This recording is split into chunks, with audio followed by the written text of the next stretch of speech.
Hello, before we start the video, don't forget to subscribe and turn notification to receive all the news and encourage us in the comments so we can continue. Let's start the story.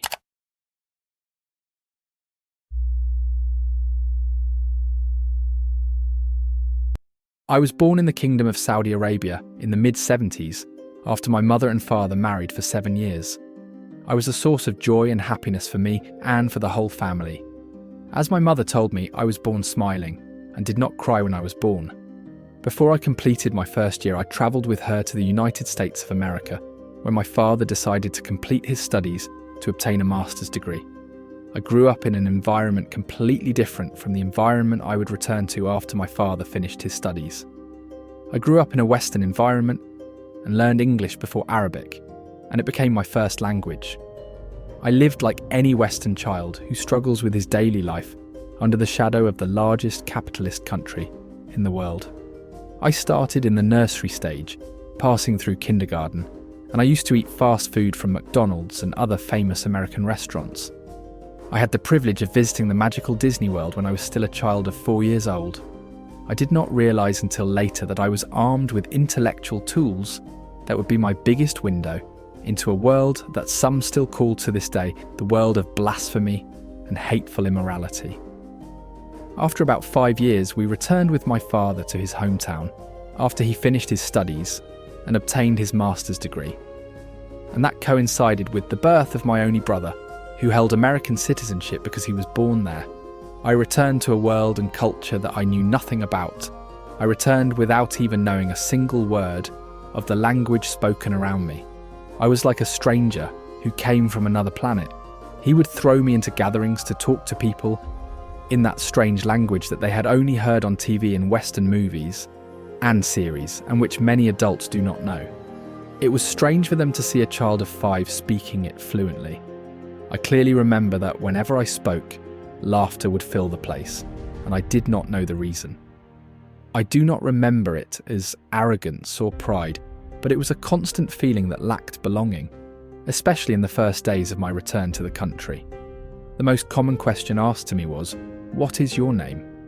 There were looks of displeasure from some of the attendees of those gatherings because I was speaking the language of the infidels, according to their point of view.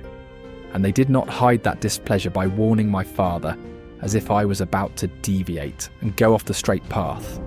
But thank God my father was not one of those people who fight what they do not know or are flattering in their principles.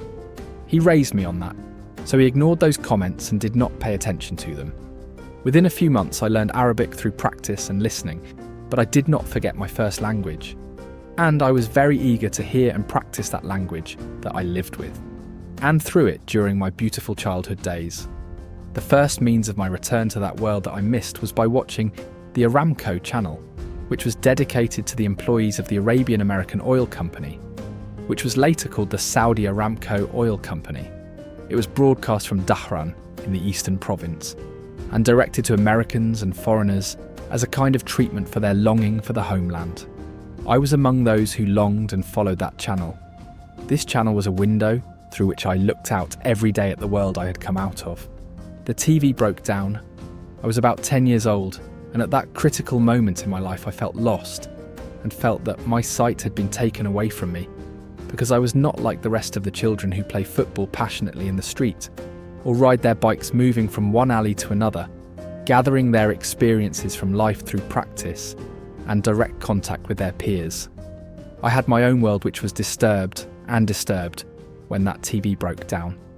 I went to my father and asked him to fix the TV to restore my only window to the world to its former glory, because I was on my first day, and the TV after the end of my school day was like a magic box that provided me with doses of suspense and excitement, which I always longed for, because at that time I did not have a hobby to amuse myself with, or kill my free time, which was and still is a vessel that empties quickly, and my obsession is always to fill it.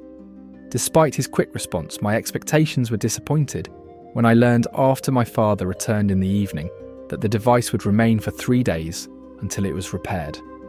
I grew very curious that day to occupy my time with something else until my window returned to its former glory. I started searching around the house to find something to entertain me during those 3 terrifying days. The search led me to the upper floor of our house, and from there I headed to a room I had never thought of entering, my father's library. I cannot describe my feeling that day when I opened the door to the library, but it was more like discovering a buried treasure in his yard.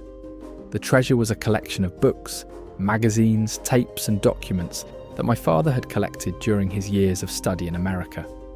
They were all arranged in a huge glass cabinet and arranged with great care. The reading table was like the one you find in meeting rooms with a globe on top and a chair in the centre, natural leather mobile. I felt that the world was in my hands, and although the books, magazines and tapes were all in English, I got bored of them passionately. I loved reading and listening to the songs of the 60s and 70s singers, such as the Beatles, the Bee Gees and Boney M, while I was browsing my first copy of Time magazine. I was there and I am here. In that library I found the magic carpet that wrapped around the world by means of pages of paper and through some musical tunes that took me to my first culture in seconds. I felt lucky because most children my age would not have benefited from this great treasure without the language I had, the cultural and intellectual preparation that was instilled in me, and the freedom that I refused to read my first encyclopedia when I was just a child of 10, and I delved into sciences that I did not understand at that time, because my father loved to collect books in all fields and had a special collection locked in a black diplomatic bag that I was able to open after several months. The TV came back home after 3 days, and I did not pay any attention to it. As before, I found what was richer and more enriching. So I sailed in the oceans of that library without stopping until I graduated from primary school. At that time, I did not find any attraction in the school curricula, which had a negative effect on my level of academic achievement. I was not stupid, but I was not interested. I did not have many friendships at that stage of my life, not because I am introverted, but because I am not attracted to children my age, as their topics were far from the topics that might interest me the least, and I saw their interests as very superficial, despite my repeated attempts to integrate with them. At that stage I started reading local literature, but they also did not attract me because of the difference in style and strength of presentation from their counterparts in the Western part. But literature attracted me, and I read a lot of Shorkey. I do not know why, but he is the poet who caught my attention the most. He did not write. Days passed and I lived with a different mind than those around me. Not necessarily smarter, but certainly different. My daily and continuous reading of those books in my father's library was a major factor in the crystallization of my personality and the occurrence of what resembled early puberty in my mind.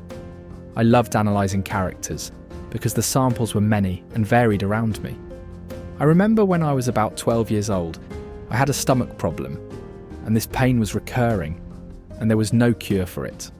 All the doctors and consultants my father took me to, and because of my mother's concern for me, and the lack of modern medicine providing a solution for my chronic condition, my mother decided to go to a sheikh who specialises in reading people, and although my mother did not knock on this unknown door or think about it, it was not out of denial of the Quran and its ability, God willing, to heal people, but out of doubt and lack of trust in those who practice reading. But in the end, she succumbed to the pressure of her relatives and their insistence and high recommendations for this honourable sheikh. We went out with my father after my mother's insistence and headed to a person who was called Sheikh Al-Arani to start treatment sessions with him. My father would take us to an area where houses are made of clay so that my mother and I could walk the rest of the distance through old houses. It was dilapidated and it was a new environment for me at that time. Its streets had a distinctive smell. On the first visit, I did not know where we were going, but with repeated visits, I was excited to go because those mud houses appealed to me for some reason. We used to wait for the sheikh in a small room filled with women and children, and we rarely saw a man among them. This waiting would extend for long periods on our first visits, before my mother realised the mechanism by which this place works, which is money. We obtained VIP passes on every visit after my mother realised this mechanism.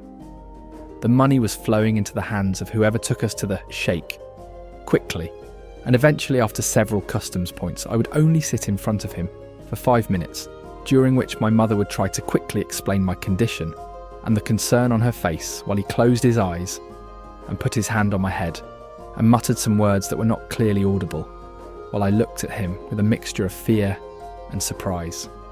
The meeting usually ended with him spitting in my face and pouring me a bottle of oil or water, and us leaving quickly and in a hurry, as if we were escaping from a crime scene. My mother's visits to the sheikh continued, and the sessions of spitting in my face continued until my mother suddenly stopped going to him. Honestly, I got used to those visits that took me out of the house. I was not one of the children who were allowed to go out a lot, so those were therapeutic appointments. After several weeks, our visits to the sheikh stopped, so I asked my mother, saying, "Why don't we go to the sheikh anymore, Mum?" My mother responded with a response that I did not laugh at until years later when I grew up and understood her words, as she said with regret, "The police arrested him." I never imagined that my mother, who was educated and had visited more than 20 countries around the world, would end up taking her son to a man to spit in his face and pay him a generous sum for it. This situation made me think when I recalled it one day, and it raised a question in my active mind. Why did my mother do that? Why did I go to that charlatan who drowned me in his oils and spit? I find only one thing inside me. Fear. Yes, it is fear. Fear stripped her of her mind and logic and stripped her of all means of self-defense. Fear was that man's weapon to blackmail people for their money and sometimes their honor, and no one could argue with him because he was wearing a cloak that gave him all the powers and immunity he needed. Religion. In this topic, I was in the 20s of destruction and rest, reiterating my interest and occupying my mind, and I began to observe the individuals of society around me. And I put the theory of fear for measurement and experimentation more than once, and it did not disappoint. The theory is my own guess. I tried to explain to people through logical discussion that the blind trust they bestow on some people who disguise themselves as religion contradicts the instinct of caution and fear, which are the basics of their survival. But the influence of the beard, the short dress, and the smell of oud oil was stronger than me and my logic. Nevertheless, I had hoped to achieve a change in the prevailing pattern of thinking towards sheikhs. But when I reached the university stage, I discovered that my society suffers from a misunderstanding of the meaning of understanding. In other words, there is a prior strengthening of a person's mind before he opens his mouth and strengthening his morals before he deals with you. I did not understand this system and had not read about it in any book before. I adapted to my society by adhering to my concepts and principles, and mastered ignoring those who chose to be ignorant. Some criticised my citing Einstein because it was a pious thing, and accused me of stupidity because I admired Hitler's Nazi mentality. The imposed norm here was that everything outside the geographical borders of my country should only be dealt with contempt and regret. They are the lost and we are the survivors. Even my friendship with adherents of some other religions and people of different sects was viewed by some as a great betrayal of the organisation that will enter heaven through its widest gates. I do not deny that I tried to adopt this thought at a period of my life as a way of adapting and trying new things, but I could not because the requirements of my mind were greater. I was accused of heresy and contempt for religion more than once by a number of ignorant people for reasons that were not religious at all. After that, I began to think until I reached a conviction of my own, which is that the fool is like a naked person in front of people and will cover and conceal himself with anything and in any way to conceal his foolishness. There are those who choose silence, and I respect this type. And there are those who choose to attack you personally so that people turn to you and turn their eyes away from his exposed private parts. And this is unfortunately the case of many of the stupid members of my society. Some people confuse ignorance with stupidity, thinking that ignorance is a disgrace like stupidity. They do not realise that we are all ignorant of something in one way or another, and no one knows all of science except God. The word ignorant is a description of a lack of knowledge, but stupidity is a description of a lack of ability to absorb knowledge, and this is more dangerous. At that stage of my life, and at the height of my mind's thirst for knowledge, the course of my life changed forever. I did not tell anyone what happened to me, because I did not find an explanation for those events that any mind in this time would accept. To be clear from the beginning, I do not expect acceptance or rejection from anyone, and I will narrate what I went through just for the sake of chronological documentation, so that one day after I die, he may look at what I wrote, just as he looked at the writings of the one who first said that the earth is spherical. So he and his writings were burned, and the truth of what he wrote did not appear until centuries later. What I will mention in the following pages of events, stories and novels, I will not ask anyone to believe them, and I will not claim that they are true, in order to protect myself from the whip of ignorant criticism. I will not say that it is a novel of my imagination so as not to do injustice to an important part of my life that changed it forever, but I will suffice by saying that it is just the beginning.